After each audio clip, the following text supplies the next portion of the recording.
일생 동안 당신이 반드시 읽어야 될 100권의 책 일당 100. 오늘도 아주 재밌는 책 그리고 여러분이 세상을 이해하는 데 도움이 되는 책 소개해드리겠습니다. 반갑습니다. 종프로고요. 네, 정박입니다. 네, 이지선입니다. 네, 자 오늘은 저희가 조금 스케일 크게 한번 볼 수 있는 책을 소개해드리면 어떨까 싶은데 요즘 워낙 그 국제 정세가 네.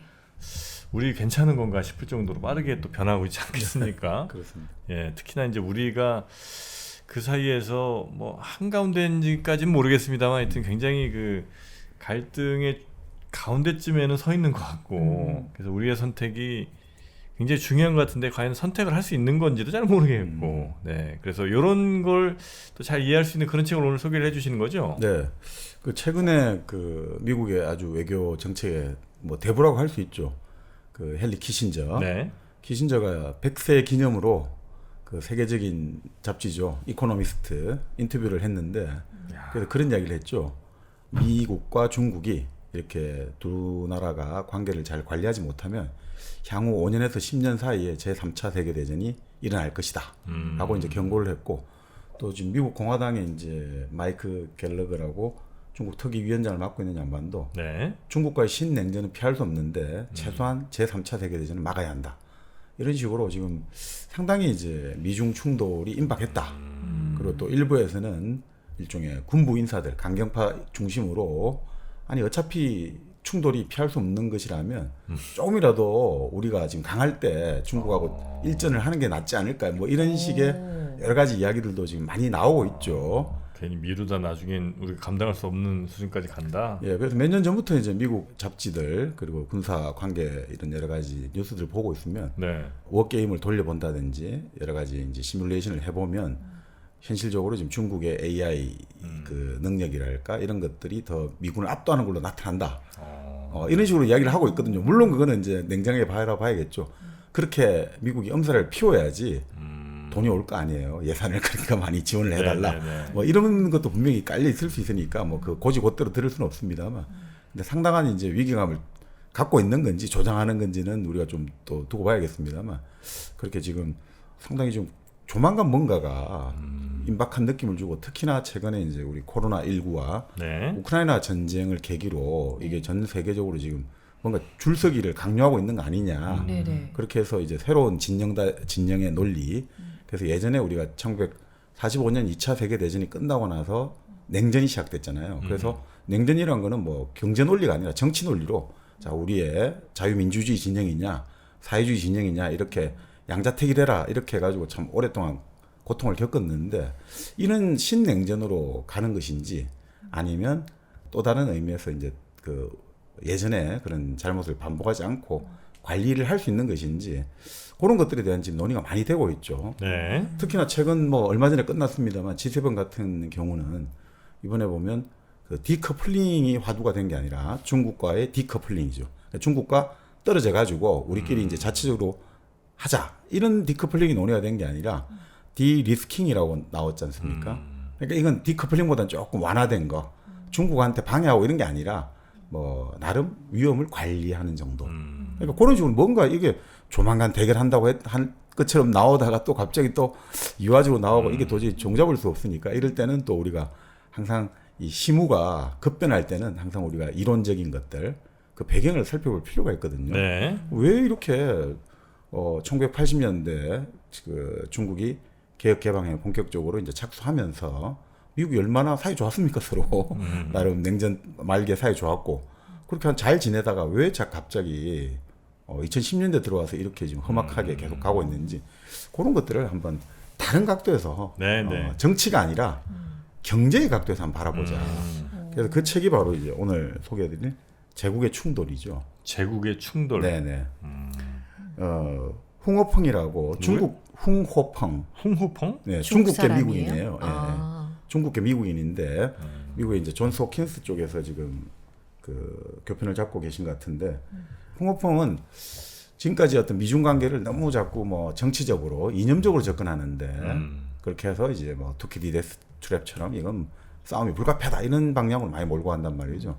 근데 그게 아니라 이분 같은 경우는 좀 좌파의 입장에서 막시즘적 입장에서 한번 바라보자 이거죠.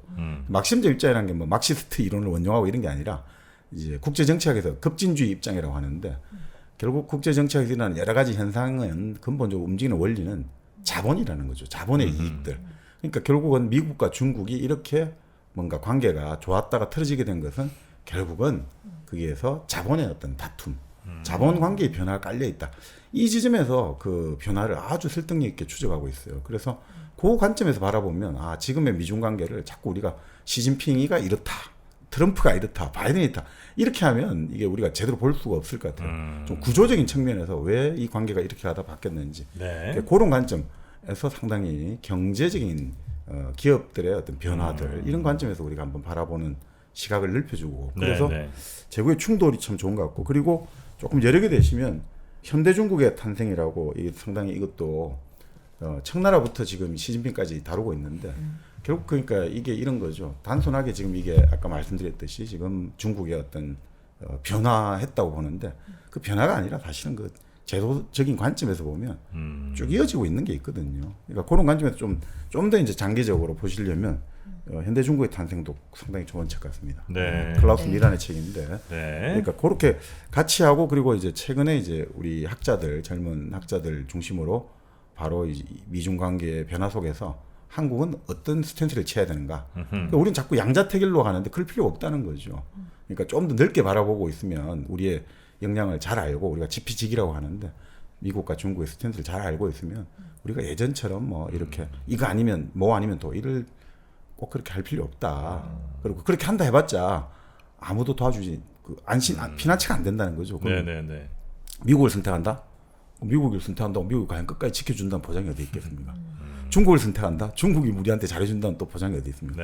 그러니 그런 식의 뭐 양자택일 자체도 상당히 우스운 이야기고 좀 더 우리가 이제 성숙한 국가의 관점에서 이걸 바라봐야 된다. 이거죠. 너무 이념적으로 가도 안 되고 너무 그러니까 이념에 치우쳐가지고 자 우리는 미국과 같은 편이니까 무조건 미국 하는 대로 할 거야. 이렇게 가면 이건 상당히 또 위험한 게 되는 거고 또 그렇다고 해서 우리는 이제는 패권이 중국으로 가니까 중국으로 가야 돼. 이런 식으로 갔다가는 또 완전히 국제사회에서 새롭게 재편되는 국제 어떤 우리가 말하는 신뢰 가치 사슬이라고 하죠. 이 새롭게 구축되는 체인에서 또 우리가 또 소외될 수 있기 때문에 요거를 양자를 다 아우르면서 충분히 갈 수 있다. 그런 관점에서 한번 보면 좋을 것 같습니다. 지금 정박님께서 말한 이 양자를 택하지 않고 갈 수 있다는 게 저는 사실 이해가 잘 안 되거든요. 택해야 할 것만 같아요. 지금 너무 거기서 자꾸 몰리는 것 같고. 어쨌든. 방법이 진짜 있을까 싶은데요. 뭐 편하게 생각하면 그냥 양쪽에서 다 이익을 취하면 제일 좋은 거 아니냐라고 얘기를 많이 하시는데 그게 이제 과연 가능한 판인가 지금이 아니면 정말 양쪽에 다 뭐 발을 걸치는 게 아니라 어쨌든 한쪽에 조금 분명히 스탠스는 좀 취하고 그 다음에 또 다른 한쪽에도 꾸준히 뭔가를 이렇게 좀 구애를 하는 게 맞는 건가 굉장히 좀 복잡한 상황이긴 한데 이럴 때일수록 우리가 지혜가 정말 많이 필요한 것 같습니다. 맞아요. 그 지혜는 그리고 하루아침에 만들어지는 건 아닌 것 같고요. 정치하시는 분들이 일당백을 봐야 돼요. 그렇죠. 그리고 어찌 보면 또 어렸을 때부터 그 지혜를 키우는 게 참 중요할 텐데 요즘에 그 대안학교들 참 많이 생기는 것 같고 또 그런 쪽에 수요가 많은 것 같은데 지혜학교라고 있습니다. 지혜학교? 대안학교인가요? 대안학교죠. 중학교 1학년부터 고등학교 3학년까지의 과정을 이렇게 그러니까 6년 과정이죠. 6년 과정을 가르치는 그러니까 생활형 혹은 뭐 기숙사형으로 우리가 알고 있는 생활관형 대안학교가 있는데 뭐 철학이라든지 인문학 이쪽으로 굉장히 특화가 좀 많이 돼 있는 것 같습니다. 그래서 책 같은 것도 뭐 철학책 같은 걸 주제로 뭐 교육을 많이 하고 그래서 아마 책 좋아하시는 부모님들이 혹은 뭐 아이들이 좋아한다면 이런 것도 한번 선택지에서 한번 고려해 보시는 건 어떨까 하는 생각이 좀 듭니다. 우리 정프로님은 어때요? 아이들 교육에? 저는 생각이 굉장히 이쪽으로 열려 있습니다. 그래서 아마 특별히 공부를 잘할 것 같지 않고요. 그럴 거. 그리고 이런 기존의 교육 시스템에 잘 적응하지 못할 것 같아 느낌이. 그렇다면 오히려 일찍 이런 대안학교를 한번 알아보면 어떨까. 저는 좀 생각이 좀 많이 있습니다. 네. 근데 뭐 사실 지금 현재 뭐 산청의 간디학교, 홍성의 풀무학교 하듯이 그 대안학교들이 그 이제 자리 잡은 지도 꽤 됐고요. 네네네. 그리고 서울 같은 경우는 이제 성미산 학교 이런 대안학교들이 많이 지금 활동하고 있습니다만 또 이렇게 인문을 주제로 해가지고 이렇게 결국 뭐 사람이 결국 우리가 교육에서 자립이 목표잖아요. 교육을 한다는 거는 그 자립한다는 거는 기본적으로 뭐 여러 가지 지식을 배우는 것도 있겠습니다만 결국 스스로 살아갈 수 있는 힘을 스스로 생각하는 힘을 기르는 거라고 한다면 그런 것도 나쁘지 않을 것 같습니다. 특히 학교 생활에서 좀 힘든 친구들 같은 경우가 괜히 이 학교 어려운데 계속해서 다녀야 된다. 뭐 저희 때는 그렇게 다른 대안이 없었으니까 했습니다만 지금은 대안이 있군요. 대안이 있지 않습니까? 지혜학교 같은 그러니까 뭐 최근에 보니 이제 홈페이지에 지혜학교 쳐보시면 되고 소피아 스쿨이니까요. 지혜가 그 소피아지 않습니까? 네네네네. 그렇게 해가 한번 찾아보시고 그 다음 달에 보니까 입학 학교 입학 설명회도 있고 그렇게 음. 그 홈페이지 가시면 여러 가지 많은 자료가 있으니까 네네네. 한번 검토해 보시면 또 다른 네. 대안으로 아이들 교육에 한번 생각해 보시면 좋을 것 같습니다. 네. 네. 이건 하여튼 뭐 아이들과 충분히 좀 대화를 많이 좀 나눠보신 후에 결정을 하시면 좋을 것 같습니다. 네. 여러분 의견 있나요?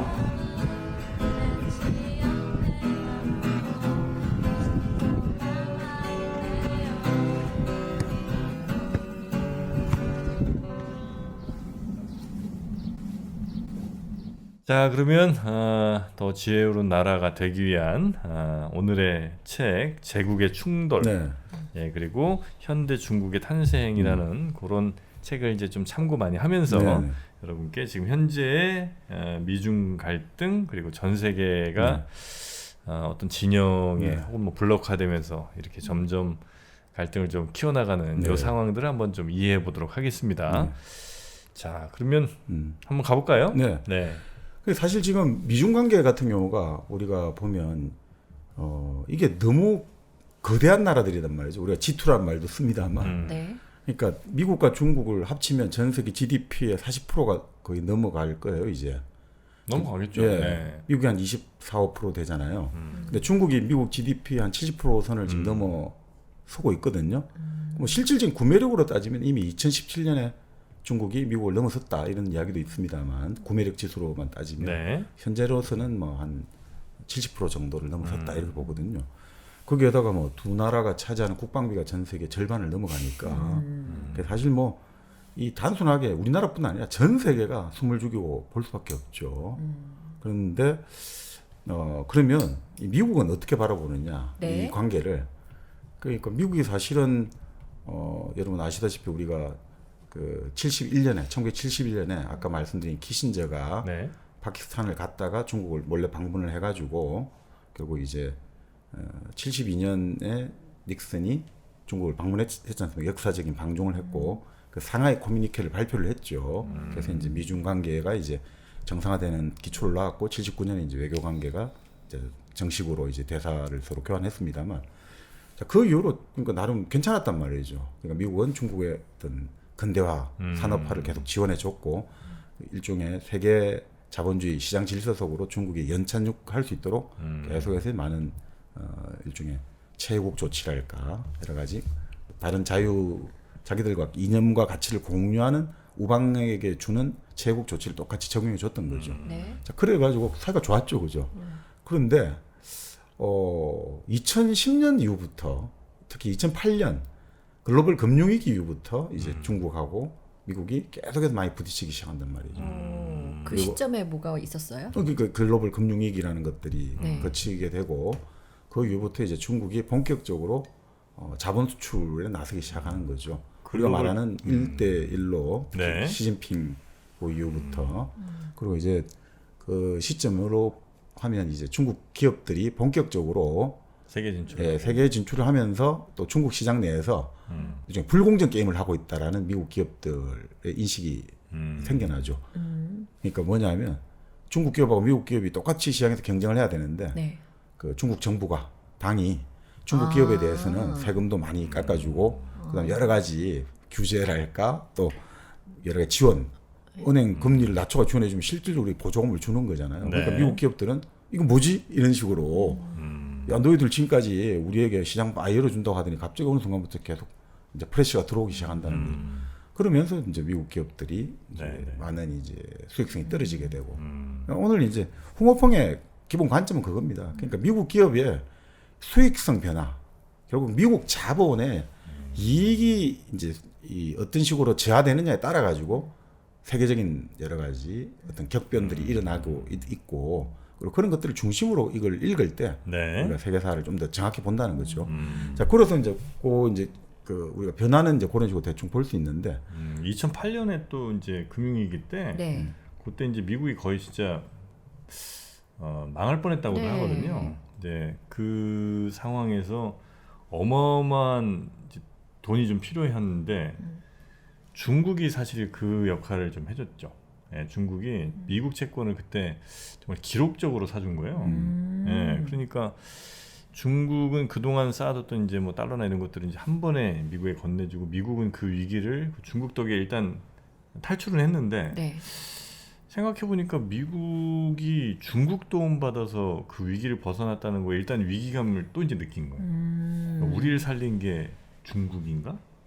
중국 입장에서도 뭐야 미국이 이 정도였나? 이런 생각이 이제 들면서 한번 해볼 만한가 그러면? 그러니 점점 그때부터 아마 갈등이 사실은 굉장히 고마운 일이었는데 2008년에 금융위기 때 중국이 도와준 게 이제 그 자체가 중국에겐 다른 생각을 그리고 미국에게 역시도 중국이란 나라를 다시 이제 좀 경계를 해야 되나 이런 생각을 아마 심어준 결정적 사건이 아닌가. 요즘에 저는 미국이 하는 행동 보면 이게 세계 경찰관이기도 하지만 깡패 같다. 약간 이런 생각도 들잖아요. 두 개가 다 갖고 있는 거죠. 네, 양면이잖아요. 근데 중국한테도 약간 그런 이미지, 중국 사람들이 미국을 느끼기에는 더 그렇게 느끼겠네요. 그럴 수 있겠죠. 네. 네. 그 지금 말씀이 바로 어떻게 보면 베버주의적 시각이라고 볼 수 있어요. 막스 베버라는 독일 사회학자 네. 입장에서는 국가라는 것도 하나의 인격체처럼 위신을 중요시한다고 보거든요. 국가적 위신. 국가가 하나의 어떤 우리가 하나의 인격처럼 독립적인 행위를 할 수 있다고 보거든요. 그렇게 이제 보는 관점에서는 미국 입장에서 상당한 위기감을 느끼겠죠. 사실 지금 미국에 갖고 있는 두 시각이 이제 뭐 강경파와 하드라이너하고 이제 비둘기파, 온건파 이렇게 볼 수가 있는데 그 강경파 같은 경우는 그러니까 지금 관점에서처럼 하나의 결국 중국이라는 나라가 이게 호시탐탐 세계 패권을 노리고 있다고 보는 거예요. 그래서 중국은 2035년까지는 아시아 태평양 지역에서 지역 패권을 구축하고 그 다음에 2049년에는 세계 패권을 노리고 있다. 이런 식으로 시기까지 거의 다 못을 받고 있는 거죠. 그래서 이런 사람들 같은 경우는 지금의 시대는 냉전의 시대다. 그러니까 중국이라는 나라는 기본적으로 항상 그 패권주의적인 이런 야심을 갖고 있었고 그리고 이런 것들을 이제 본격적으로 자기들 힘이 좀 키워지니까 투사하면서 우리 미국에게 대들고 있다. 그러니 이걸 그대로 뒀다가는 우리 미국은 큰일 난다. 그게 이제 존 미어샤이머라고 시카고대 교수하는 아주 미국 정치학의 그 현실주의적 입장을 대변하는 사람의 이야기입니다. 공격적 현실주의라고 하는데 존 미어샤이머 같은 경우는 어떤 거냐면 지금 한마디로 중국과 미국의 대결은 민주주의와 권위주의의 대결이고 시장 경제 자본주의하고 국가 경제 자본주의의 대결이고 그러니까 그런 이데올로기적으로 바라보는 거죠. 그러니까 우리 예전에 한번 또 유명한 앨리슨 교수라는 사람이 투키디데스 트랩이라고 네. 투키디데스 함정이라는 개념을 도입해가지고 그러니까 패권 국가가 있고 이제 그 패권에 도전한 국가들이 서로 이렇게 될 때 싸움이 이제 불가피하다라는 식으로 이제 하는데 그게 근본적으로 다 그런 입장들이에요. 아니 정치적인 국가의 위신 그리고 이념의 차이 이런 걸로 보거든요. 바로 그 강경파를 대변하는 존 미어샤이머가 시카고 대학에서 그 교편을 잡았는데 지금 우리나라 이제 그 지금 용산에 국가 안보에 아주 상당한 영향력을 가지고 있는 김태효 네. 그 차장이 미어샤이머에서 공부를 했다고 하죠. 거기서 배웠다고 하죠. 네. 시카고 대학에서 박사를 받았으니까. 그래요? 네. 그러니까 그런 입장을 갖고 있을 수가 있겠죠. 공격적 현실주의 입장에서 보는 거죠. 네네. 그러면 중국과 기본적으로 이거는 하나의 어떤 대결은 불가피할 수밖에 없다는 입장으로 가게 되겠죠. 그런데 온건파를 대표하는 사람이 일종의 어떻게 보면 키신저라고 볼 수 있어요. 뭐 키신저는 어떻든 간에 그 주계 장막을 해치고 그리고 중국의 손을 끌어내 가지고 결국 소련을 와해시킨 책사지 않습니까? 그러니까 이 사람의 입장에서는 기본적으로 중국은 지금 너무 커져 있고 그리고 이 중국과 충분히 이게 우리가 협력하고 공생할 수 있다. 만약 중국과 우리가 이게 너무 각을 세워가지고 해버리면 이건 정말 세계적인 대장을 그래서 아까 말씀드린 제3차 대전이 일어날 수도 있으니 우리는 어떻든 간에 공생의 길을 가야 된다. 이렇게 주장하고 있는 거죠.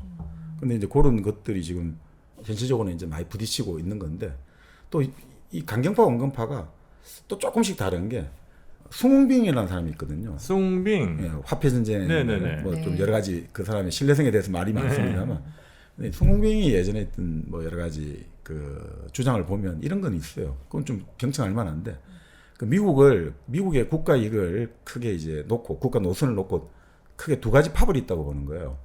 일종의 국가 이익파가 있고 상업 제국파가 있다고 봐요. 국가 이익파는 뭐냐면 외교 정책 엘리트 중심이라는 거죠. 네. 그러니까 뭐 군사기관, 정보기관 그리고 선출직 하원의원, 상원의원인데 외교 안보에 관심이 있는 사람들 그런 식으로 해서 국가 이익을 우선적으로 생각하는 파가 있고 그리고 네. 상업 제국파라는 것은 자본의 이익인 거죠. 금융 자본이랄까 산업 자본의 이익을 대변하는데 그러니까 외교 정책 엘리트들 입장에서는 기본적으로 항상 중국을 경계해 왔다는 거죠. 왜냐하면 중국의 가치는 소련을 상대할 때 가치가 있다는 거죠. 그러니까 소련이 해체됐잖아요. 그러니까 소련을 91년에 이제 결국 해체시킨 거지 않습니까? 해체되고 나니까 이제는 중국을 우리는 제2의 적으로 삼아가지고 또 이제 중국을 경계해야 된다. 중국에 대해서 우리가 더 이상 일종의 프리미엄이랄까 여러 가지 혜택을 주면 안 된다고 주장하는데 근데 그 당시에 결국 이제 상업 제국파죠. 그 자본을 가진 사람들은 아니 지금 중국 시장 가가지고 팔아먹을 게 얼만데 거기서 이익 볼 게 얼만데 라는 식으로 곧 항상 그 두 그룹들 간의 어떤 다툼들이 존재한다는 게 견제와 균형들 여러 가지 그것도 되겠습니다. 그래서 이 그 두 그룹들이 공통적으로 어떤 노선에 합치할 때 이제 미국의 대외 정책이 한 방향으로 가서 힘을 확 받는다는 거죠. 그러니까 지금 같은 경우는 이제 90년대에서 그 2000년대까지는 어느 정도 그 서로 간에 비슷하게 갔던 거죠. 왜냐하면 나중에 또 말씀드리겠습니다만 2000년대 들어와가지고 미국이 9.12 테러가 일어났지 않습니까? 그러니까 아프가니스탄, 이라크에 집중을 해야 되잖아요. 네. 그러니까 중동에 집중을 하고 이런 여러 가지 중앙아시아 쪽에 집중을 하다 보니까 동아시아나 이런 쪽에 여력이 없지 않습니까? 그때는 미국이 중국이 협력을 해줬단 말이죠. 동아시아 우리가 아시다시피 육자회담 할 때 중국이 의장국을 많이 하면서 했지 않습니까? 네네. 많이 중국이 협조를 해준 거죠. 자, 그 상태에서 입장이 서로 맞았는데 이제 아까 말씀드린 2008년 이후 특히 2010년 이후부터는 완전히 바뀌어져 버린 거죠. 이제 미국의 상업 제국파와 국가 이익파도 같은 입장을 가진 거죠. 중국을 견제해야 된다는 식으로. 그러면서 이제 이런 것들이 또 갈등이 점화되고 있는 측면도 분명히 있는 거죠. 네네. 그러니까 강경파, 온건파가 있고 또 미국의 일종의 국가 이익파, 뭐 여기서는 뭐 외교 엘리트들 그리고 이제 하나의 어떤 월가 자본 이익파들 이렇게 이제 나눠 볼 수 있겠죠. 그러니까 네. 그런 것들이 좀 바라보는 시각이 달라지고요. 어떻든 간에 여기 호평의 논리는 이런 겁니다. 어떻든 1990년대와 2000년대는 거의 한 몸이었다 이거죠. 그래서 여기 부제가 바로 차이메리카라고 나오잖아요. 차이메리카. 차이나와 아메리카. 그 니얼 퍼거슨이라고 유명한 경제사학자가 그 하버드대 교수가 썼던 말이거든요. 네. 그 당시 얼마나 중국과 미국은 한 끈끈하면. 몸이니까 차이메리카라고. 우리가 하는 말 있잖아요. 중국이 세계 공장이니까 물건 만들고 미국은 소비를 하고 그렇게 잘 돌아갔단 말이죠. 그리고 여러 가지 그 지역 분쟁, 지정학적 분쟁에도 중국이 많이 협조를 해주고 그래서 정말 좋았다 이거죠. 그리고 그런 것들은 그럼 설명을 안 된다 이거죠. 이걸 설명을 못 한다는 거죠. 이런 관점에서 강경파의 관점만 따르다 보면 그럼 그 20년간은 이걸 어떻게 설명할 거냐 이거죠. 그럼 뭐 할 수 있는 게 중국이 그만큼 잘 속여왔다. 그런 본심을 잘 속였다. 그 말이 안 되는 거잖아요. 그럼 그런 식으로 그럼 미국이 바보라는 소리밖에 안 되는 거 그건 그런 식으로 볼 수 있는 게 아니고 분명히 뭔가 둘이가 그때는 이익이 되었으니까 한 몸으로 불렸고 지금은 뭔가 달라졌으니까 불린 거 아니냐. 그래서 바로 공호평이 접근하는 게 결국은 너무 우리가 지금 정치적인 이념적으로 접근하는데 돈이다? 막스 바로 자본의 이해관계를 갖고 한번 보자 이거죠.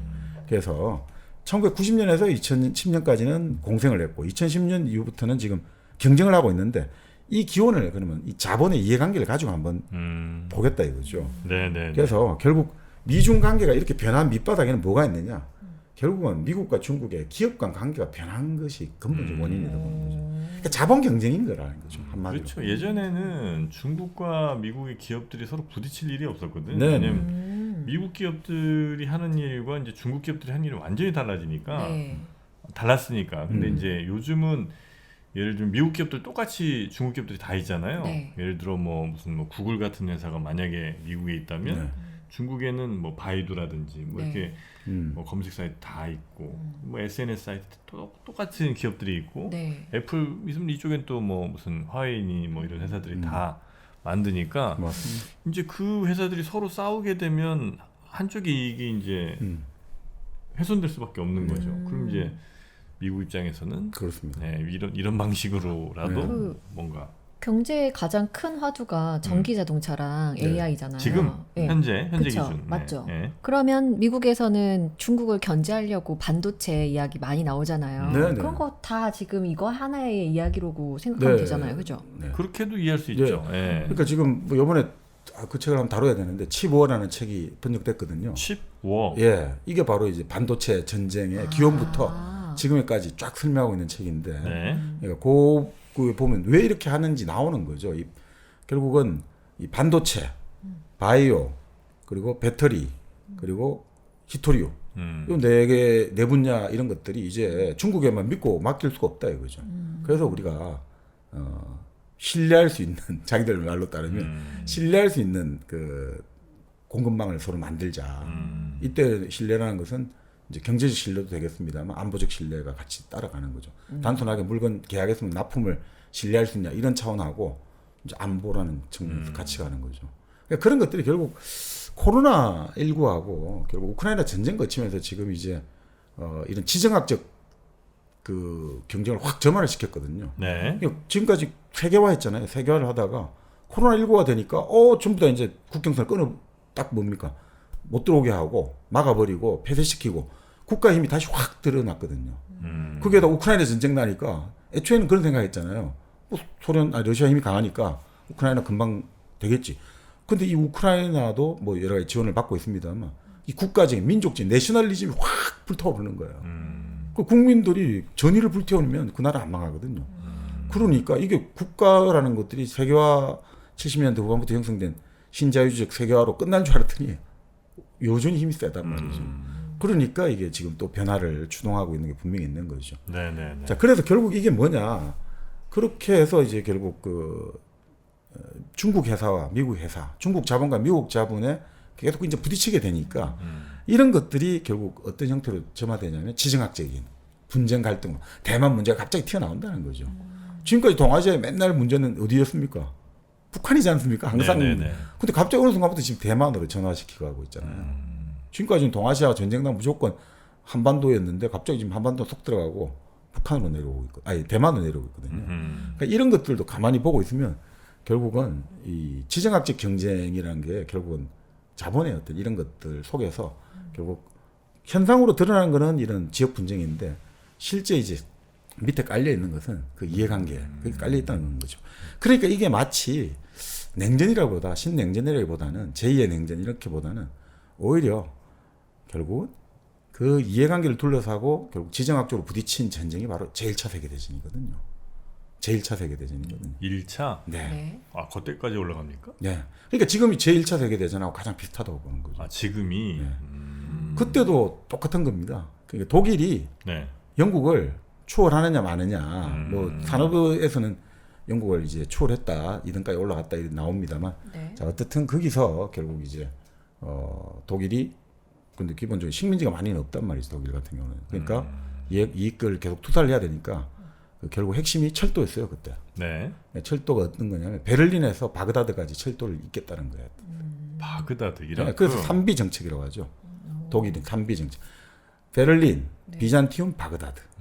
이렇게 그렇게 이어가지고 이제 이거를 그 당시 이제 석탄에서 석유로 바뀌고 있잖아요. 에너지가. 네네네. 그거 들어가겠다는 거죠. 그러니까 영국하고 러시아 입장에서 얼마나 불쾌합니까? 프랑스 같은 경우. 지금 이 중동은 전부 우리가 다 나와바리 죄송합니다. 중동은 우리 석유가 다 갖고 있는데 이 네. 독일 애들이 이걸 먹겠다고 지금 철도를 이어가지고 들어온다니까. 그리고 그러면서 그 철도망의 핵심 돌아가는 고리가 바로 세르비아 쪽이에요.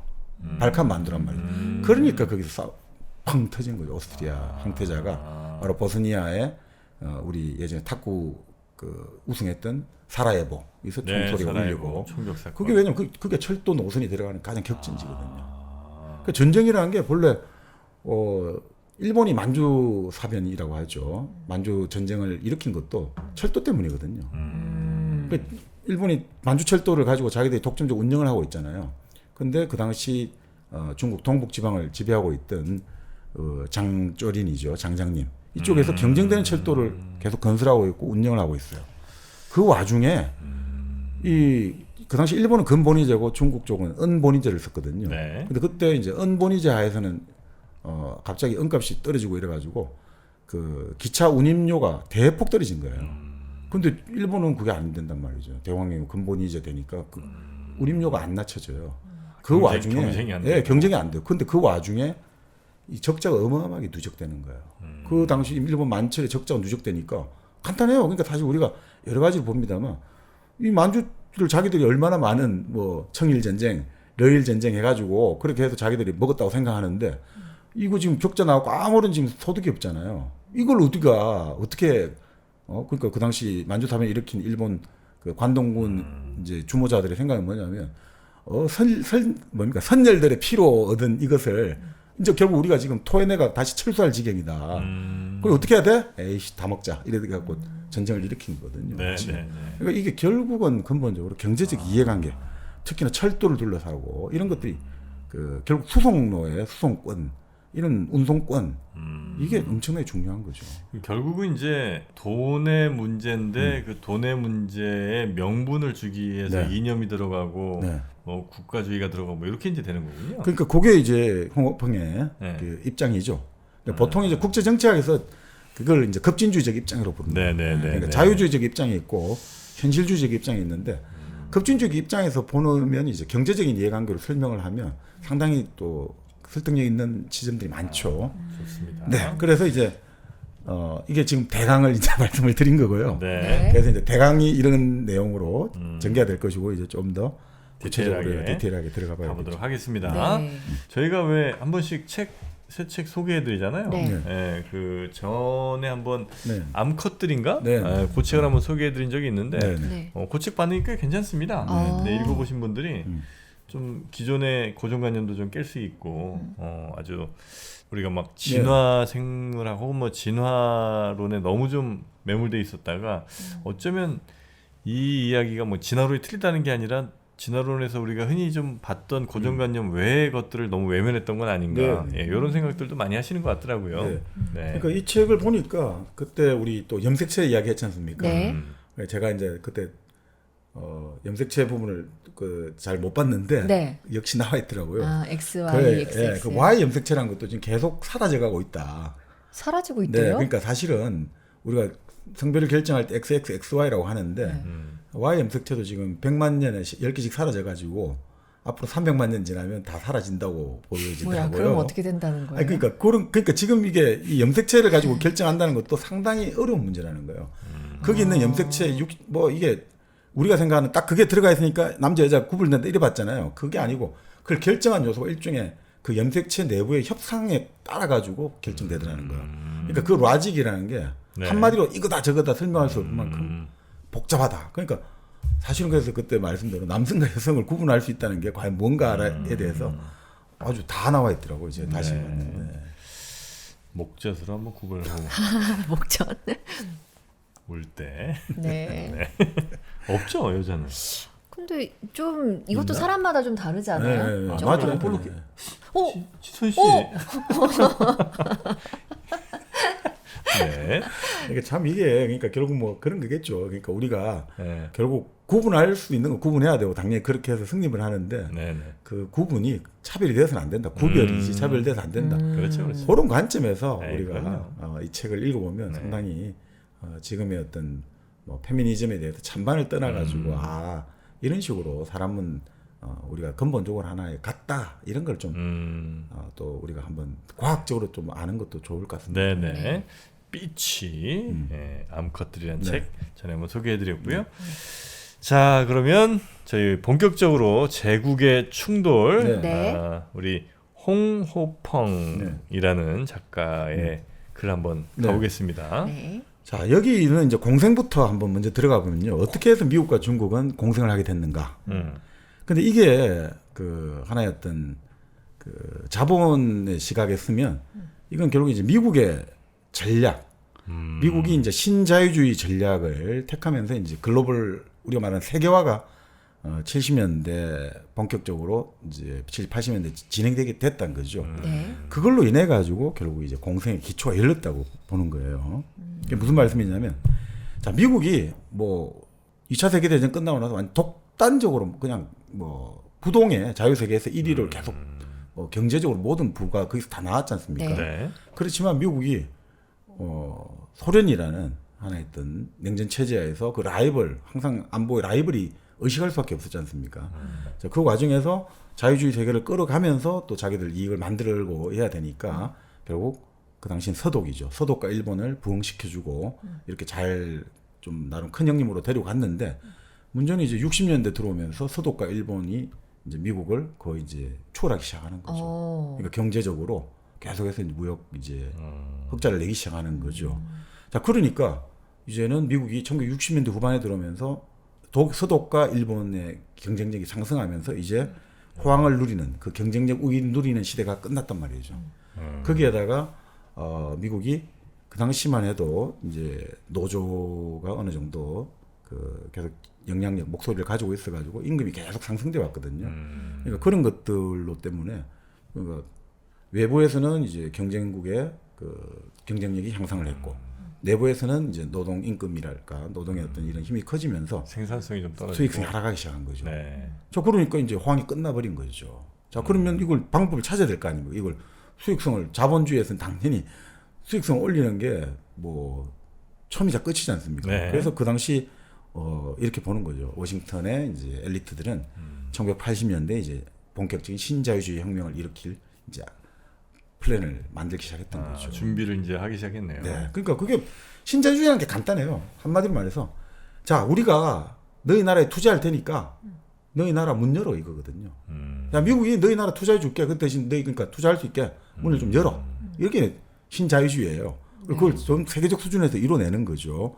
자, 그 대신 아니 그럼 열어가지고 그 물건을 만들어봤자 어디에 우리가 파냐? 우리 미국 시장에 팔면 돼 하는 거죠. 그죠? 개도국에다가 자, 그러면 미국 자본이 들어가가지고 이제 개방을 했잖아요. 그러면 미국 자본이 들어가서 회사를 거기 가서 지어요. 그래가지고 거기서 공장에서 물건을 만들어가지고 미국 시장에 파는 거죠. 그렇게 하는 거죠. 자, 그럼 어떻게 되겠습니까? 당연히 좋은 결과로 예상하자면 그 저개발 국가에서는 새로운 돈들이 들어와서 투자가 이루어지니까 이제 경제 발전이 되는 네, 거고 네. 미국 입장에서는 좀 더 저렴한 물건에 뭐 소비자들을 더 확보할 수도 있고 회사는 더 임금 저임금으로 주니까 맞습니다. 이익 늘어나고 네. 일단 둘 다 땡큐긴 하네요. 그렇죠. 그러니까 뭐 소비자들에게는 산 물건을 제공할 수 있고 생필품을. 네. 그다음 제일 핵심은 이렇게 봐요. 결국은 노동을 길들이는 거죠. 노조를 길들이는 거예요. 어디 노조요? 미국 노조들. 미국 우린 노조. 언제든 다른 나라 가서 이 물건 네. 만들어 올 수 있으니까 아. 너 괜히 까부지 말고 그렇죠. 이런 거죠. 말 잘 들어라 이거죠. 아니 그리고 해외는 저임금에다가 무노조잖아요. 자본가 입장에서 얼마나 편해요. 돈 벌어들이기가. 아무리 잘라도 내 책임도 아니고. 그리고 예전에는 숙련 노동 된 거 있지 않습니까? 그래도 숙련 노동자의 생산성이 필요했는데 70년대 후반부터 이제 우리가 말하는 컴퓨터라이저드가 되잖아요. 기계가 점점 더 기계로 정교해지고. 딱딱 수치오면 우리 저번에 말했던 그 선반 딱 컴퓨터 수치로 넣어버리면 그냥 다 되는데 이제 뭐 몇십 년 혼을 깎은 선반이 필요 없다 이거죠. 딱딱 탕겨면 컴퓨터 가서 딱 수치에 정확히만 그러니까 그것도 가능해지는 거죠. 근데 그때는 기술 유출에 대한 생각은 전혀 안 했나 봐요. 기술 유출. 네. 그 공장을 딱 갖다 지으면 사실 다 뺏길 수도 있는 거 아니에요? 저는 그런 그 나라에? 걱정도 되는데. 근데 뭐 그 정도를 걱정할 필요는 그렇죠. 그때는 뭐 없었던 것 네, 같아요. 네, 네네네. 자, 그러니까 이게 결국 이제 뭐 그 당시 미국의 자본 입장에서는 자, 미국 국내 자본 아니 노동 힘도 딱 김을 떼게 하고 또 어떻습니까? 자유무역을 통하니까 명분도 좋고 미국이 항상 주장이 자유무역이니까 자유무역을 갖고 자유롭게 한다는데 뭐 어쩌라고 이런 거죠. 아니 저 나라가 자유롭게 해서 미국 시장을 파는 걸 우리가 어떻게 막아? 그러니까 정말 뭐 꼭 먹고 알 먹고가 되는 거죠. 그러니까 결국 어떻게 되겠습니까? 미국 제조업체가 대거 이제 해외로 옮겨간 거죠. 네. 그래갖고 다시 거기서 만들어갖고 미국으로 역수출하고. 그래 미국 하는 걸 보고 있으니까 다른 나라들도 우리도 저렇게 하면 되겠네. 다 그렇게 하는 거죠. 그 일본은 한국에 하면 되잖아요. 그러니까 우리가 대표적으로 뭐 마산 이런데 수출 자유구역 이런 게 있었잖아요. 그러니까 해가지고 대거 이제 동남아 이런 데로 자기들 이제 그 좀 버리고 싶은 뭐 그런 것들 좀 편한 것들 다 이제 그쪽에 이전시킨 거죠. 네. 그러니까 이런 것들이 되면서 결국 글로벌 공급망이 만들어지는 거예요. 이제는 뭐 한 나라에서 이렇게 만든 게 아니라 요거는 저기서 만들고 하는 식으로 쫙 글로벌 이제 진짜 지구가 하나로 묶이게 되는 것들이 네. 결국은 여기서 출발했다는 거죠. 그리고 미국은 결국 시장의 역할, 최종 소비자인 거죠. 마지막에 이제 딱 미국에서 모든 물건 미국으로 다 들어와라 이렇게 되는 거죠. 그러니까 미국 같은 경우는 실제로 그런 역사적 전통이 보통 나라들은 수출을 장려하고 그렇지 않습니까? 좀 네. 소비를 억제하고 막 그런 거잖아요. 근데 미국은 소비를 오히려 장려하면 장려하지 뭐 수출을 하고 이런다고 특별하게 뭘 해준 게 없거든요. 역사적으로. 실제로 미국에는 부가가치세가 없다는 거예요. 그러니까 부가가치세는 건 소비를 억제하는 기능이잖아요. 그렇잖아요. 근데 그게 없어요. 다른 선진국과 다르게. 웬만한 선진국은 다 있다는데 여기는 없다고. VAT가 없어요? 네. 그러니까 부가가치세가 있다는 거는 저축이랄까, 투자랄까 이런 것들을 그 유도를 하는 건데 기본적으로 이제 쓰라 이거죠. 네네. 그러니까 기본적으로 사실, 또 미국은 적자를 계속 유지하지 않으면 안 되는 네. 것 중에 하나는 이제 전 세계가 사실 달러를 써야 이제 기축통화잖아요. 네. 그러려면 전 세계가 달러를 가지고 있어야 되는데 네. 그러려면 달러를 주고 물건을 사와야 될 거 아니에요. 네. 그냥 달러를 막 그냥 뿌려줄 수는 없으니까. 그러니까 계속 물건을 사고 달러를 줘야 맞습니다. 사실은 기축통화가 유지가 되는 거니까 미국은 그 적자를 사실은 어쩔 수 없이 네. 혹은 뭐 원해서라도 그렇습니다. 계속 유지를 할 네. 수밖에 없는 거죠. 그러니까 자국 통화를 계속해서 내보내야지 유동성이 공급이 되니까. 그거 딱 막아버리면 끝나잖아요. 어차피 계속 찍으면 되니까요. 근데 이제 그것도 이제 어떤 사람은 또 그런 이야기를 하죠. 음. 근데 역사적으로 이건 니얼 퍼거슨 이야기이긴 합니다만 프랑스 혁명이 일어난 이유가 결국 이거거든요. 그러니까 재정 세수 있죠. 세금으로 이제 세수를 걷어들이고 그래가 이제 국가 채무 있죠. 국채. 국채를 원금은 못 갚더라 이자를 이제 갚아야 되잖아요. 근데 프랑스 대혁명이 일어날 때 프랑스 당시 브르봉 왕가 재정 그러니까 국가 재정이 어느 정도냐면 국가 이제 재정 세수의 거의 70% 가까이 68%인가가 그 국채 이자에 들어가는 거예요. 지급에. 그러니까 국가 예산의 68%가 이자, 원금이 아니라 이자 갚는데 그렇게 들어가니까 결국 어떻게 원금 못 받은 그 제3계급 3부의 부르주아들이 에이 돈도 못 갚네? 그걸 왕을 목을 벤 게 그거라는 거죠. 네네. 돈도 제대로 못 갚은데. 그리고 두 번째 사례는 오스만 투르크 있지 않습니까? 19세기 말 오스만 투르크가 결국은 이제 당시 이제 국채 이자를 상환해야 되는데 재정에 한 50%가 좀 넘어갔대요. 그러니까 결국 이제 나자빠져 가지고 영국, 프랑스 금융기관한테 완전히 이제 거의 반식민지가 돼버렸고. 그리고 세 번째가 이제 영국이 1939년 그럴 때 이제 결국 이제 영국도 그 재정 세수가 그 국채 이자를 상환한 금액이 한 44% 정도 됐다는 거예요. 그러니까 당시 챔벌린이 유화 정책을 썼다고 하지만 히틀러하고 나치하고 군비 경쟁할 여력이 없는 거예요. 1년 예산이 44%가 지금 이자 지급에 들어가는데 뭘 하겠습니까? 그래서 어떤 사람은 결국은 아무리 미국이 찍어낸다 하더라도 역사적 사례를 보면 50%가 마지노선이라는 거예요. 그러니까 미국 그 재정 세수의 50%가 그 국채 이자의 선을 넘어서는 순간 이 나라는 결국적으로 와야 될 수밖에 없다. 지금 몇 네. 프로인데요? 그래서 지금 50%가 되는 시간이 한 2040년 뭐 그때 지금 정확히 모르겠습니다. 그때 네. 어느 책을 보니까 그렇게 나와 있는데 뭐 어떻게 될지 모르겠어요. 2040년쯤 되면 50% 넘는다고 돼 있더라고요. 그래서 이제 미국은 계속 그동안은 이제 저금리 유지를 좀 해왔죠. 네. 금리가 낮으면 이자를 덜 내도 네. 되니까 사실상. 그러나 이제 지금 너무 이게 많으니까 그죠. 네. 근데 이제 지금은 이제 워낙 물가가 오르다 보니까 이제 이자를 좀 높이고 해서 네. 그게 이제 재정 부담이 되고 그래서 지금 미국의 여야가 네. 채무 한도를 네. 예, 더 늘려야 되는데 그거 지금 협상 안 돼갖고 막 난리잖아요. 네. 근데 그거는 뭐 큰 문제 없이 넘어갈 네, 거라고는 네, 네. 하지만 네. 하여튼 그 부담이 지금 미국 이제 계속 통화량 보면 이렇게 증가하고 있거든요. 그러니까 돈을 엄청 계속 찍어내고 있는 건데 감당이 될지는. 네. 그래서 이제 요거를 유지하려면 그래서 강력한 전 세계를 누를 수 있는 힘이 있어야죠. 무력으로. 그렇죠. 글로벌 안보 우산이라고 하죠. 예, 그러니까 지금 미국이 그 전 세계를 다 합쳐도 미국 빼고 다 합쳐도 안 될 정도의 강력한 예, 돈을 거기다 쏟아붓고 있는 그렇죠. 게 예, 그런 거죠. 그러니까 우리가 뭐 미국 같은 경우 이런 거죠. 자, 너희들이 수출을 해가지고 돈을 벌려면 어떻게 해야 되냐 이거죠. 그 수출 대금 결제 많이 달러로 해야 돼. 그죠? 그런 것들. 그리고 너희 외환 보유고 어떻게 표시해야 되지? 달러로 해야 돼. 요걸 딱 약점을 털어주고 있는 거죠. 그렇게 해야지. 안 그러면 너희들 교육의 안전을 우리가 보장할 수 없어. 그러니까 이제 그런 시스템이 되는 거죠. 네네. 그러니까 그걸 가지고 지금 계속 어떻든 지금 말씀드린 달러를 계속 찍어내기는 합니다만, 네. 그러니까 이게 결국 그러니까 이 패권에 대해서 도전을 들어오는 게 미국이 아주 알레르기 반응이 일어날 수밖에 없는 거죠. 왜냐하면 이게 만약에 위협을 받는다 생각하면 이건 유지가 안 되니까. 근데 최근에 중국이 위안화로 석유 결제했다면서요. 이제 그쵸. 코털이 이제 막 코털 건드리고 있는 미국이 거잖아요. 제일 불쾌하는 것 중에 하나일 네. 건데 아마. 네. 그러니까 석유 대금 특히 네. 원자재 대금에 있어가지고 이제 그러니까 예전에 미국이 얄타 회담에서 그 누굽니까 미국의 루즈벨트가 얄타 회담을 끝내고 돌아오는 길에 사우디 쪽을 가가지고 사우디가 이제 신흥 국가로 성립됐지 않습니까? 이제 성립될 거 아닙니까? 그럴 때 약속했던 게 우리 미국이 지켜줄 테니까 너희들 달러로 기름 판 거는. 기름 해라. 그리고 또 닉슨이 검토한 폐지를 71년 8월에 선언할 때도 키신저가 그 전에 그 사우디 가서 다 작업을 해놓은 거죠. 반드시 달러로만 그 사우디가 하겠다는 걸 보증.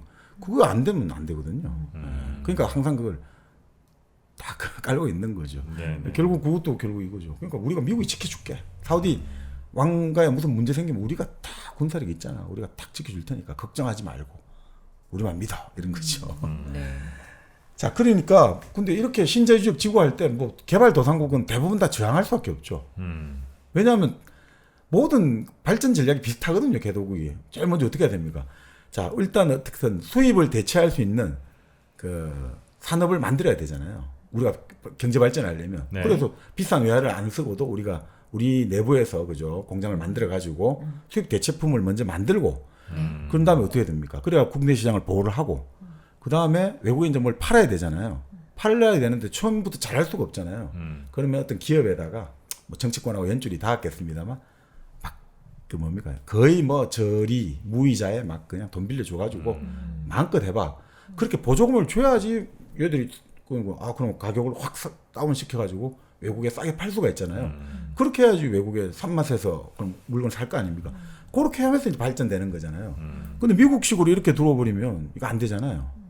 그렇잖아요. 네. 우리가 이게 해야 되는데 미국이 들어와서 지어버리면 우리 되겠냐. 그러니까 제대로 이게 처음에 다 저항을 하는 거죠. 그런데 미국이 어떤 식으로 이제 이걸 그러면 관철시켰냐. 네.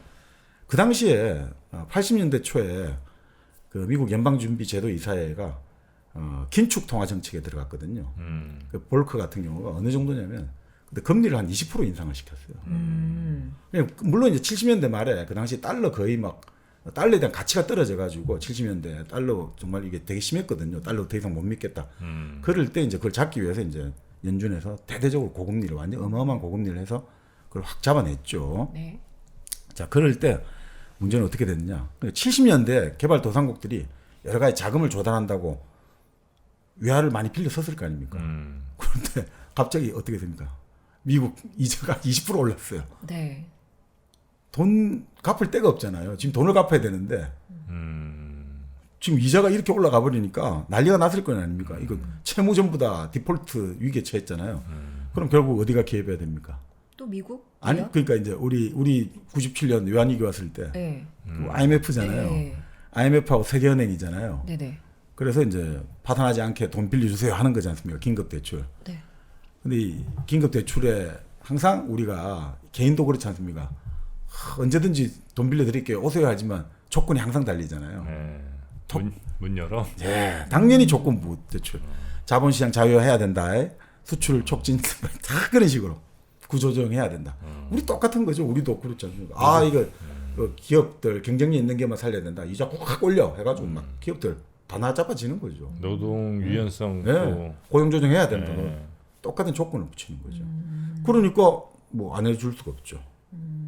그러니까 그리고 이제 우리가 말하는 IMF하고 월드뱅크 세계은행이 저는 가보지는 못했는데 미국 재무부 있죠.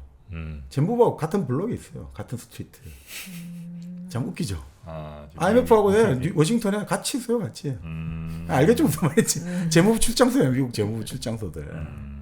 IMF하고 월드뱅크 같은 경우는 참. 그러니까 뭐 그래서 그런 이야기를 많이 하죠. 예전에 1960년대 이제 학생 운동을 하고 이런 분들이 이제 취직을 해야 되잖아요. 그래서 이제 나름 명문대에서 학생 운동을 하고 IMF 이런 데 취직을 했을 거 아닙니까? 월드뱅크에. 들어가서 자기들이 서류 이런 걸 보고 있으니까 너무 괘씸한 거예요. 이 진짜 개도국들을 완전히 이렇게 완전히 한마디로 그 칼 안 들고 그냥 완전 강도질을 하고 있으니까 그 서류들을 많이 이제 외부에 많이 흘렸거든요. 그렇게 많이 흘렸죠. 그래가지고 이제 이런 것들이 좀 많이 드러났는데 그 이후로 이제 IMF나 이쪽에서 절대 그런 이제 애들 사고 안 치게 대단히 이제 애들 뽑을 때 신경을 썼다 뭐 이런 이야기도 있고 그리고 얘들이 그걸 흘릴 때 그냥 일반적인 자료 발표하듯이 언론 자료식으로 싹 삽입을 시켜가지고 해놓으니까 그 다음부터는 엄청나게 이제 그 꼼꼼히 이제 체크를 했다 뭐 이런 우스갯소리도 있었는데 정말 뭐 하여튼 그렇습니다. 이렇게 이제 같이 움직이고 있었던 거죠. 네네네. 자 그러니 네. 이럴 때 이제 결국 뭐 당시에 뭐 북한 같은 경우도 이때 돈 많이 빌렸다가 뭐 못 갚고 이제 불량 채무국가 된 거죠. 자, 그렇게 하니까 이제 결국은 이런 여러 가지 방침들이 결국 개발도상국이라 할까 사회주의 국가조차도 쫙 이제 미국 주도의 세계 자유시장으로 다 견인하는 도구가 된 거죠. 그러니까 결국은 한마디로 말해서 이렇게 지구 글로벌 경제라는 것 자체가 미국이랄까 미국을 비롯한 자본주의 국가들이 수익이 떨어지는 수익성 위기에 대한 자구책으로 나온 게 바로 이거다. 우리가 말하는 신자유주의 어떤 글로벌화가 바로 돈의 문제로 인해 가지고 결국은 우리가 지금 생각하는 이 지금 경험하고 있는 것들이 나오게 된 거죠. 네. 자 그런데 당시 이제 중국 같은 경우는 뭐 실제로 그 당시에 뭐 그렇게 크게 뭐 이런 일이 벌어졌을 때 중국은 크게 뭐 돈을 빌린 게 없거든요. 60년대 뭐 문화혁명하고 이럴 때 뭐 그렇게 그러니까 별로 중국을 끌어들일 요소는 아무것도 없었어요 그 당시. 그러니까 중국은 뭐냐면 자발적으로 들어온 거예요. 자발적. 네, 자발적으로 들어온 거예요. 그러니까 다른 끌어들일 게 없잖아요. 예를 들어 가지고 국제기구에 돈을 많이 빌렸는데 지금 못 갚게 됐다. 미국이 그쪽 연준에서 이자를 많이 올려가지고. 네. 그럴 때 이제 중국 시장이 뭘 요구하는데 그게 아니거든요. 중국은 그때 뭐 별로 돈 빌린 게 없으니까. 그럼 중국은 어떻게 들어왔느냐? 이게 결국은 자발적으로 들어온 게 재밌어요. 그러니까 왜 자발적으로 들어왔냐? 뭘 이득을 얻을 게 있다고. 이 시스템에 자발적으로 들어온 이유가. 자 결국 이제 아시다시피 1978년에 그 76년에 마오쩌둥이 사망을 하고 그 이후에 이제 2년간의 여러 가지 또 권력 투쟁 끝에 결국 78년에 등 샤오핑이 권력을 장악했다고 보죠. 네. 이제 결국 그 마오쩌둥의 후계자였던 화국봉을 이제 제치고 영실상박이 이제 권력을 78년부터 행사했다고 보는 거죠. 네. 자 그러면서 이제 나름 개혁 개방을 시도를 했는데 문제는 그런 것들이 어느 정도 가다가 그리고 미국이 이제 좀 취업을 해줘야 되니까 채국 조치를 내려주는 거예요. 채국이라는 것은 우리 가트 체제였잖아요. 지금 WTO잖아요. 가트 체제는 뭡니까? 이 체제에 들어가는 나라들끼리는 관세나 이런 것들을 같이 적용하잖아요. 관세미 무역에 관한 일반 협정. 네. 그러니까 이걸 다른 국가에 대해서 더 불리하게 페널티를 주고 이런 게 아니라 같이. 근데 그 당시 중국은 80년대 그게 없었음에도 불구하고 미국이 특별한 어떤 조치가 있었거든요. 미국 대통령이 1년마다 이 채국 조치를 갱신할 수 있는 그게 있어요. 권한이 있거든요. 그래서 중국에 계속 그걸 준 거예요. 그러니까 중국은 그런 과투 체제도 아니고 같은 이념과 가치를 공유하지 않지만 그래서 뭐 미국에 또 만들어 놓은 게 있어요. 사회주의 국가라도 어느 정도의 이주를 허용하는 국가에 대해서는 미국 대통령이 1년마다 그 갱신할 수 있다. 그래서 그걸 가지고 맨날 싸움이 벌어지면 어쨌든 미국 대통령들은 계속해서 이제 중국을 우리 편으로 끌어들여야 되니까 계속 그 조치를 발동하고 있었거든요. 자, 그런데 아시다시피 89년에 천안문 사건이 일어나게 되는 거죠. 네. 그 천안문 사건이 나니까 이게 또 그렇지 않습니까? 아무리 그래도 그렇지. 그 학생들이 자유를 원한다고 탱크로 다 깔아 뭉개갖고 어마어마하게 많은 사람이 죽은 게 말이 되냐. 그러니까 이게 또 뭔가 조치를 해야 된다. 이렇게 나오고 실제로 또 그렇지 않습니까? 다른 나라들도 자기 나라 노조나 시민운동하는 사람들이 반대하잖아요. 아니 저렇게 지금 학생을 필요 짓밟은 나라에 투자를 한다는 게 말이 되냐. 그렇게 좀 계속해서 이제 압박이 강하니까 좀 중국이 좀 느슨해졌단 말이죠. 이게 그 개혁 개방 움직임도 느슨해지고 또 당시 또 그렇게 정치적으로 좀 보수화가 되니까 다른 사람들 입장에서도 그 공산당 입장에서도 아 이러다가 다시 옛날로 돌아가는 거 아니냐 눈치 보자 다 눈치만 보고 있었거든요. 네. 자 그렇게 해서 이게 좀 뭐 경제도 정체되고 계획이 정체되고 있었어요. 자 그럴 때 1992년에 그 덩샤오핑 즉 결국 중국 개혁 개방의 설계자 덩샤오핑이 남순을 한단 말이죠. 중국에 본래 70년대 후반부터 그 개방했던 특구들 있지 않습니까? 네. 남부지방을 쫙 순시를 하는 거예요. 순시를 쫙 하는 거죠. 힘을 실어주는 거죠, 이제. 개혁과 개방은 해야 돼. 무조건 해야 돼. 우리 중국이 나아갈 유일한 이거는 길이다. 그리고 나서 이제 남순 강화. 남순을 하고 나서 이제 선언 담화문을 발표하는 거죠. 개혁 개방의 한결로 끊임없이 우리 매진해야 된다. 이렇게 하고 나서 결국 이제 경제 성장이 쫙 이제 최고 지도자가 결국 끝까지 밀어붙이라는 신호가 떨어졌군 해가지고 그래서 쫙 이제 본격적인 투자가 이제 또 이루어지기 시작하는 거예요. 네. 그 투자가 이루어지니까 이제 인플레이션이 당연히 이제 투자 많이 하면 인플레이션이 오를 수밖에 없잖아요. 막 이런데 물건 많이 그죠? 공장 짓고 뭐 짓고 하다 보면 물자가 모자라니까 당연히 인플레이션이 오르겠죠. 돈이 많이 풀리니까. 자 그리고 이제 막 투자하러 가니까 중국은 다 국유은행들 아닙니까? 네. 대출 퍼주니까 빚은 늘어나고 뭘 만들어지는데 뭐 투자했는데 제대로 생산성이 없잖아요. 적자는 자꾸 나오고. 그러니까 외환보유고가 중국이 수출을 한 거지만 계속 줄어들 수밖에 없는 거죠. 네. 자, 그러니까 경제 위기가 오는 거잖아요. 경제 위기가 오니까 당시에 부총리가 주룽지예요. 주룽지가 아주 단련된 진짜 경제 관료로서는 뭐 97년 외환위기도 잘 극복했다고 보는데 이 당시 부총리로 있으면서 주룽지가 이제 은행 대출을 쪼기 시작하는 거죠. 옥죄기 시작하는 거죠. 많이 해주지 마. 그러니까 무역 적자가 지금 이제 약화시켜야 되고 외환 보유고 감소하니까 대응을 해야 되지 않습니까? 그래서 이제 은행 대출을 쪼기 시작하고 어떤 이제 방향을 틀었냐면 수출 중심 경제로 가야겠다. 그리고 외국인 직접 투자를 받아야겠다. 라는 식으로 이제 방향을 틀기 시작합니다. 그거 이제 90년대 초반에 92년 남순 강화, 90년 중반, 네. 93, 4년부터 이 방향을 쫙 가는 겁니다. 그러면서 어떻게 하냐? 1994년에 그 수출을 해야 될 거 아닙니까? 우리 말하는 인민폐, 위안화 30% 평가절하를 시켜버려요. 그래야 수출 경쟁력이 확 생기잖아요. 돈의 가치를 떨어뜨렸다 이거죠? 그렇죠. 그래야 수출을 해가지고 수출이 잘 될 거 아닙니까? 네. 그러니까 지금 30%확 평가절하를 단행했어요. 그리고 어떻게 했느냐? 산임금을 공급을 해야 될 거 아닙니까? 산 노동력을 임금을 네, 적게 네. 주고. 그러니까 그 당시에 중국은 지방도 잘 살아야 되고 하니까 우리 예전에 생활로 운동할 때 마을에다가도 공장 비슷하게 기계 한 대 갖다 놓고 했잖아요. 중국은 향진기업이라고 그 지방 정부가 뭐 여러 가지 투자를 하고 이런 기업들이 있거든요. 향진기업에 대한 투자도 중단시킨 거예요. 생산성 없고 이런 것들 일자리에 나오지만. 그럼 향진기업을 다니던 농촌의 노동력이 어디로 가야 되겠습니까? 도시로요. 도시, 해변, 바닷가 쪽으로 쫙 다 몰려오는 거죠. 그러니까 어떻습니까? 자, 싼 노동력이 대량으로 공급되죠. 그 상태에서 이제 수출할 수 있는 딱 이제 완전히 수출 드라이브를 걸기 시작하는 거예요. 네. 자, 그러니까 이렇게 수출을 잘 하려면 제일 핵심적인 게 뭡니까? 이제 시장이 뭐 호응을 해줘야 되잖아요. 네. 그 시장이 미국 시장이잖아요. 그럼 미국 시장이 관세를 이제 개방을 해줘야 되는 거죠.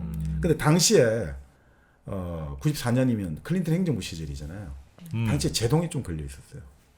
그 당시 좀 중국에 대해서 클린턴 행정부에 제동을 좀 걸고 있었어요. 뭐 인권 문제 뭐 이런 거요? 맞습니다. 네. 그러니까 당시 클린턴 이제 행정부의 외교 엘리트들 뭐 대표적인 나중에 올브라이트 뿌르찌 맨날 네네, 메고 다니시는 분. 네, 올브라이트 같은 돌아가셨죠. 네. 그 올브라이트 같은 경우가 이제 그런 사람들이 아주 외교적인 이상주의자들이에요. 홀브루크 뭐 이런 사람들 무슨 말이냐면 우리의 미국의 외교는 뭐 자유와 인권과 뭐 이런 거 있지 않습니까? 좀 이상주의자들이 많이 있었어요. 그러니까 그런 사람들이 이제 하고 많이 모여 있었고 또 그 당시 민주당은 어떻든 노동조합 이런 데가 지지하잖아요. 인권파들이. 그 노동조합들이 저 중국에서 자꾸 값싼 물건 들어가고 우리 일자리 없어진다. 네. 그러니까 저 중국에 더 이상 문 많이 열어주지 마라. 관세 많이 물려라. 이렇게 될 거 아닙니까? 그리고 인권. 지금 저天安문 사건에 저 피도 아직 안 말랐는데 우리가 어떻게 저런 학살자들을 하냐. 그러니까 이렇게 해가지고 그 당시에 이 움직임들이 중국의 그 관세 있잖아요. 중국에서 들어오는 수입품에 대한 관세를 인권 문제하고 연결시키려고 했던 거예요. 너희들 우리한테 물건 팔아 먹으려면 인권 상황 개선해라. 라는 식으로 이제 딱 그 가려고 했던 거죠. 예. 그러니까 자꾸 그러니까 정치적 외교 엘리트들도 위상주의자들, 노조, 인권 운동가들 해가지고 쫙 해갖고 이제 중국을 견제를 하려고 했던 거죠. 네. 그래도 클린턴이 1993년에 그 아주 과감하게 발표를 해요. 어떤 이제 중국에 요구하는 성명을 발표하냐면, 자 재소자 강제노동 어느 정도 중지해라. 네. 정치범 석방해라. 종교의 자유 인정해라. 티베트 자치 허용해라. 진짜 지금 이 7가지 이제 요구 조건을 내걸고 여기서 2가지의 분야에서 개선을 하지 않으면 나는 최국 지위 이제 안 줘. 7개 중에 2개요? 2개. 그러니까 마지막 그래도 2개는 해야 된다 이거지. 그 7개 중에 2개 정도는 개선을 시켜야 된다. 오. 7가지 그것도 옵션을 줬잖아. 그 중에서 2가지는 나름 개선을 해라. 그렇지 않으면 난 안 해. 이런 거든. 2개 뭘 선택했어요? 아니 그러니까 이제 그거 갖고 그거 있잖아. 그 독서대 보급. 독서대 보급해야죠. 네, 무조건. 전국에 독서대를 보급해라는 요구는 이제 화답을 한 걸로 제가 알고 있는데. 네, 맞습니다. 독서대는 네. 책을 읽는데 반드시 필요하지 않겠습니까? 반드시 필요하죠. 네, 아니 태블릿 PC 보는데도 필요하잖아요. 필요하죠. 뭐든지 네. 다 필요해요. 밥 아니, 먹을 때도 필요해요. 어허, 그 희화하지 마세요. 아 진짜예요. 밥 먹을 때? 네. 왜? 밥 먹을 때 뭐 보면서 먹지 않으세요? 그렇죠, 그렇죠. 손은 자유로워야 되잖아요. 맞습니다. 네, 독서대가 그래서 또 필요하니까요. 여러분 늘 책을 가까이 하시는 여러분만큼은 독서대가 반드시 집에 하나씩은 있으셔야 될 것 같습니다. 맞습니다. 리드모아 독서대 네이버에서 리드모아 검색하시면 바로 나오니까요. 그중에 색깔 마음껏 고르시고요. 재질 한번 골라서 여러분이 가장 편한 각도로 책을 보실 수 있게 여러분 맞춤형으로 가시기 바라겠습니다. 미국이 중국에 네. 요거를 7개 중에 2개는 해라. 예. 그러니까 이러되니까 문제는 미국 기업들이 난리가 난 거예요.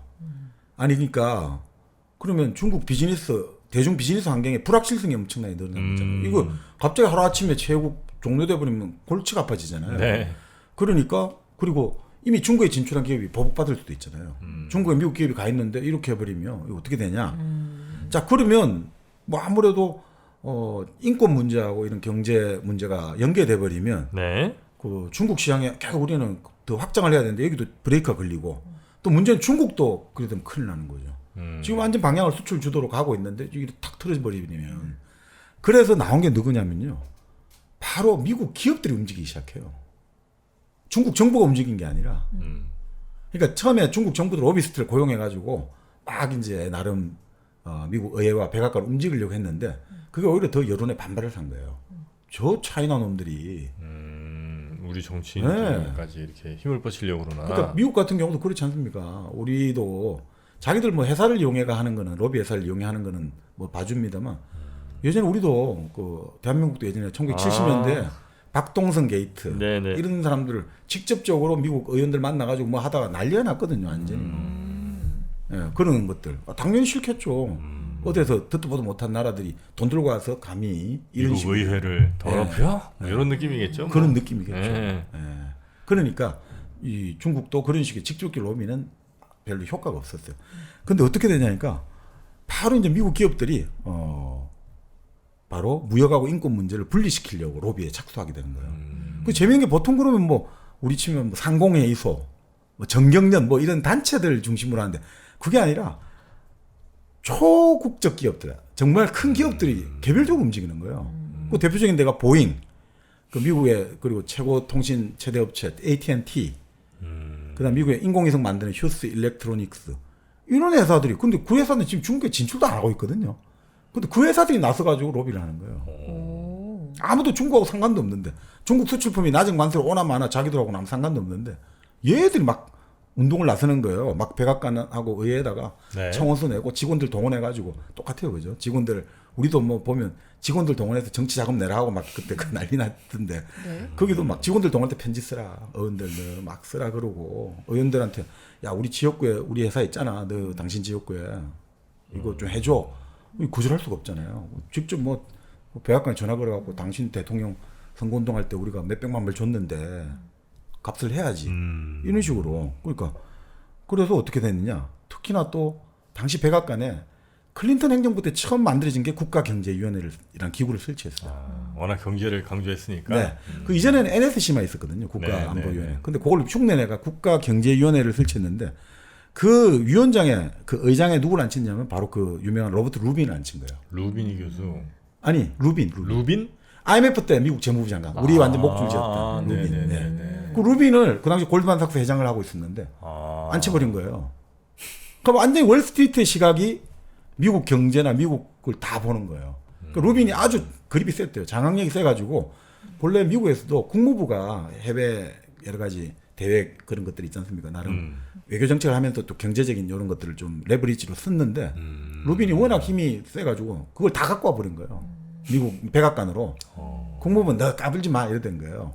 그러니까 근데 이 월스트리트에서는 이거 별로 안 좋아해 이런 거죠. 그 지금 클린턴이 발표한 뭐 개선을 하면 계속 채국 조치를 해주고 안 하면 안 해준다. 이거 별로 우리는 안 좋아합니다라고 이제 전달됐다는 거죠. 백악관에 전달되고 그러니까 외교 엘리트들 입장에서는 아니 진짜 이 중국을 좀 지금 좀 견제를 해야 된다. 이제 소련도 가고 다 갔으니까 이제 중국 얘가 우리를 아무래도 좀 도전할 것 같으니까 지금부터 쫙 잡아야 된다 했는데 워낙 당시 이제 월스트리트하고 기업들이 지금 그렇게 하면 안 된다고 중국을 우리는 제국주의 계속 줘가지고 해야 됩니다. 그래서 미국 하원에서 이제 또 일부 이제 의원들도 자꾸 백악관이 처음에 말은 그렇게 하다가 갑자기 93년에 5월달에 발표했잖아요. 근데 94년 5월달에 갑자기 다시 또 뒤집어 버린 거예요. 자기 그 말했던 주장을 철회를 해버린 거죠. 그냥 중국한테 계속 준다. 개선하고 상관없이 준다 된 거예요. 왜냐하면 논리는 또 잘 만들어요. 참 논리 만드는 거는 그런 사람들 특기잖아요. 네. 뭐 지금 이 로비 받아가지고 바뀌었는데 그게 아니라 중국에서 우리가 지금 중국을 이렇게 탁 압박을 하면 안 된다. 중국의 중산층과 민주주의를 원하고 이런 탁을 키우기 위해서 우리가 좀 중국을 계속 더 잘 키워줘야 된다. 중국이 잘 살아야 결국 민주주의 국가 된다. 그렇죠. 그런 식으로 이제 설득했겠죠. 그렇죠. 맞습니다. 네. 그러니까 중산층을 키워야지. 중산층이 자라야지 결국 민주주의가 된다. 참 사후적인 정당은 참 잘해요. 아니 근데 미국 기업들이 있잖아요. 보잉이나 뭐 얘네들은 중국에 진출하지도 않았는데 왜 그렇게 로비한 거예요? 해야지. 이제. 앞으로 할 거니까요? 그렇죠. 그리고 보잉은 아예 나중에도 말씀드린 보잉은 이제 중국 관료들이 서서 움직이기 시작하는 거죠. 당신들 비행기 많이 안 팔고 싶냐고. 당신들이 비행기 우리 많이 사줄 수 있다. 라는 식으로 움직이기 시작하고 그 AT&T 같은 경우는 우리 통신시장 열면 당신들 확 들어오게 해줄게. 우리 시장 막 열어줄 거야. 당신들 들어와서 마음껏 사업해. 그 다음에 뭐 아까 휴스 같은 경우도 당신들 지금 인공위성 발사할 때 돈 많이 들잖아. 우리도 지금 인공위성 쏠잖아. 우리 반값 해줄게. 이런 식인 거예요. 그러니까 당근을 제시하는 거죠. 지금 당장 없는데 그게 더 좋잖아요. 지금 당장 뭐 있으면 요것들이 지금 이해관계가 걸려있다는데 지금 중국하고 이해관계 없는 기업들이 더 나서가지고 이 우리 중국을 키워야지 자유민주주의 이거 쪼쪼하니까 또 그런 식으로 이제 중국 정부가 제안을 하는 거예요. 기업들 찾아가서 이 혜택이 좋은데 이게 참 좋은 건데 뭐라 직접 내가 말할 수는 없는데 참 좋다 이러면서 그러니까 이제 좋다 싶잖아요. 기업들도 생각해보니까 중국 시장이 진짜 말이야 큰 시장이다. 그렇게 하고 이제 그러면서 또 이제 그 제품들 있잖아요. 자동차 업계도 와서 우리 자동차 막 대량으로 막 꽉 사주는 거예요. 또 밀 이런 데도 가서 우리 식량 모자란다. 그 중국 농업 이제 그 회사들 가서 밀도 대량 구매해주고 그런 식으로 하니까 관련 없는 기업들이 막 나서기 시작하는 거죠. 중국 지금 제재할 때 아니다. 네네. 우리 자유무역 해야 된다. 그러니까 중국 어떻습니까? 보통은 이게 자유주의 들어갈 때 이제 세계 시장 경제 들어갈 때 조건을 다 달고 들어갔잖아요. 아까 시장 문도 열고 근데 얘들은 그 어떻든 간에 채국지위를 유지하면서 결국 이제 2001년에 WTO 가입하게 된 것도 뭐 어떻든 자기가 자발적으로 간 거 있습니다만 그래도 미국에 이런 게 있었는데 벽에 부딪혔음에도 불구하고 이런 식으로 미국 기업을 내세워 가지고 미국 기업의 이해와 우리가 일치하지 않느냐라는 식으로 해서 사실 그러니까 자기들의 일당 통치에 조금 더 손상을 안 입고 싹 들어간 거예요. 연착륙한 거죠. 보통은 해줘야 될 거 아닙니까? 인권을 하고 이러면 또 미국에 굴복했다. 그게 없이 그냥 막 유야무야 시켜가지고 네. 샥 들어가게 된 거죠. 그렇게 큰 힘이 있는 거죠. 사실 구매할 수 있다는 큰 힘. 네. 그리고 앞으로 시장이 열어질 것 같다 이거죠. 네. 자, 그 이후로 그러니까 이제 미국의 그 기업들이 있죠. 얘들이 나서가지고 외교 엘리트들은 그래도 아니야, 얘들 계속 견제를 해야 할 때마다 계속 막아주는 거예요, 외교 그 기업들이. 그러니까 그 이후 사건들이 많았단 말이죠. 그 96년인가 7년에 그 당시 이제 대만 총통이 그 리덩후입니까? 그때 미국을 방문했나요? 그때 네. 자기 모교로 뭐 방문한다니까 막 그 중국에서 뭡니까? 미사일 쏘고 난리 났을 거예요. 무력 시위하고. 그리고 또 그러니까 99년인가요? 베오그라드 있지 않습니까? 네. 베오그라드에 중국 대사관이 있는데 미국 미사일이 때려버렸잖아요. 오폭이라고 하는데. 그래고 그 중국 사람들 죽고 외교관 죽고 했는데 그럼 큰일 나잖아요. 또 싸움 나고. 근데 그것들을 계속해서 그래도 대화로 해결하자고 제안했던 데가 바로 이 미국 기업들인 거예요. 계속 제어를 하는 거예요. 아까 말했듯이. 막 외교 엘리트들은 이놈들 봐라. 막 붙을 때마다 살 이렇게 기업하는 사람들이 그래도요. 이게 지금 뭐가 지금 중요한데 뭐가 중요한데 이래 되는 거예요. 그러니 이게 계속 이제 이 미국 기업들이 앞장서 가지고 워싱턴의 외교, 군사 이런 엘리트들의 어떤 좀 중국을 하고 맞짱 지금 그럴 때가 아니요. 왜 그러냐고 이런 식으로 계속 제어를 해주는 거예요. 그러니까 참 그런 식으로. 왜냐 기업들이 이제 수익성이 충분히 어느 정도 보장된다고 보여지니까 이렇게 된 거죠. 아니 저는 지금 얘기 들으면서 너무 재밌는데 우리 정프로님은 이 얘기 한 80은 알죠? 제가요? 네, 지금 아이고, 그렇진 않죠. 그럼 몇 프로 정도는 아시는 것 같아요? 아유, 제가 뭐 알아봐요. 뭘 알겠습니까? 제가 한 유일한 한 가지. 네. 지금 1kg 커피가 필요한 때라는 정도. 그렇죠. 그건 확실히 100% 네. 알죠. 혹시 보시다가 네. 입이 좀 약간 좀 마른 느낌이고 뭐 좀 이렇게 좀 심심하다 싶을 땐 네. 1kg 커피랑 뭐 이렇게 쿠키 같은 거 하나 딱 드시면 이 일당백 보는 재미가 또 2배, 3배 올라가는 거 아니겠습니까? 네. 자, 빨리 지금 1kg 커피의 드립백을 열고 뜨거운 물을 부시기 바랍니다. 네. 1kg 커피는 또 다양하게 즐기실 수가 있고 거기다가 콜드브루도 있으니까요. 그렇게 편하게 즐기시면 좋겠습니다. 네. 자, 네. 그러면 또 잠깐 쉴 때는 된 것 같은데요. 그러니까 뭐 요거 이제 요약을 네. 조금만 해드리면 결국 그래서 이제 중국은 이제 수출이 완전히 급성장하게 되었고, 자 그러니까 수출이 급성장하니까 그 이제 돈이 들어오지 않습니까? 그 돈을 가지고 결국 이제 고정자산 투자가 이루어지기 시작하는 거죠. 그러니까 인프라를 짓고 주택 건설에 뭐 계속 투자가 되니까 또 호황은 계속 만들어지고. 그러니까 또 미국도 나쁘지 않죠. 그러니까 중국이 벌어진 달러 가지고 다시 이제 미국 국채를 사주니까 다시 들어오니까 어떻습니까? 중국의 저가 수출품이 들어와 갖고 미국의 소비를 지탱해 시켜주고 또 달러가 다시 이제 미국 국채로 다시 돌아온 거니까 이거는 미국 재정 적자를 메꿔주는 자금이 되니까 저금리도 유지할 수 있고 결국 미국 경제의 금융화, 금융 주도의 번영을 또 조장해주고 그러니까 이렇게 선순환이 되니까 바로 니얼 퍼거슨이 이게 바로 차 아메리카다라고 부르는 거죠. 완전 한 몸이 된 거죠. 끈하게 미국과 중국은 잘 갔는데 네. 대략 뭐 2010년대 뭐 요즘에 이제 굉장히 심해지긴 했습니다만 그때부터 뭔가 조짐이 좀 이상했던 그 시절 이야기는 그럼 저희가 이어지는 2부에서 한번 좀 이야기 나눠보도록 하겠습니다. 자, 저희 일당백 오늘은 제국의 충돌 돈의 시점으로 돈의 관점으로 한번 그 충돌을 이해하고 있습니다. 저희는 2부로 돌아오겠습니다.